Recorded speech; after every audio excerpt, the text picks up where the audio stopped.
महाभारत का युद्ध अपनी चरम सीमा पर था। कौरव सेना को भारी नुकसान हो रहा था और पांडव युद्ध जीतने के करीब थे। तभी द्रोणाचार्य के पुत्र अश्वत्थामा ने अपने पिता की मृत्यु का बदला लेने के लिए नारायणास्त्र का प्रयोग किया। यह भगवान विष्णु से प्राप्त एक दिव्य अस्त्र था जिसे रोकना असंभव था। जैसे ही अश्वत्थामा ने नारायणास्त्र छोड़ा, आकाश में अग्निज्वाला प्रज्वलित हो उठी। यह अस्त्र पांडवों की सेना की ओर बढ़ा और उसकी भीषण आग से सैनिक जलने लगे। सभी भयभीत हो गए। महाबली भीम ने अपनी गदा उठाई और अस्त्र को अपने बल से रोकने की ठान ली।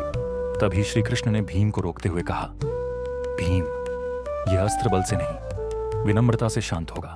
तुरंत अपने अस्त्र शस्त्र नीचे रख दो और नतमस्तक हो जाओ। श्री कृष्ण की बात सुनकर अर्जुन, युधिष्ठिर और अन्य सभी योद्धाओं ने अपने हथियार नीचे रख दिए और शांत खड़े हो गए। लेकिन भीम ने अहंकार में भरकर कहा, मैं कदापि झुकूंगा नहीं, मैं इस अस्त्र को अपनी शक्ति से रोक लूंगा। श्री कृष्ण ने खड़े स्वर में कहा, भीम, यदि तुम झुके नहीं तो यह अस्त्र तुम्हें भस्म कर देगा। यह तुम्हारी शक्ति की परीक्षा नहीं, तुम्हारे अहंकार की परीक्षा है। श्री कृष्ण की बात सुनकर भीम ने भी अपने हथियार छोड़ दिए और जैसे ही सभी नतमस्तक हुए, नारायणास्त्र शांत हो गया। दूसरी ओर अश्वत्थामा अहंकार से भरा हुआ था। उसने सोचा था कि यह अस्त्र पांडवों का अंत कर देगा, लेकिन जब उसका अस्त्र निष्फल हो गया तो उसका घमंड चूर चूर हो गया। इस घटना से हमें यह सीख मिलती है कि अहंकार केवल विनाश लाता है।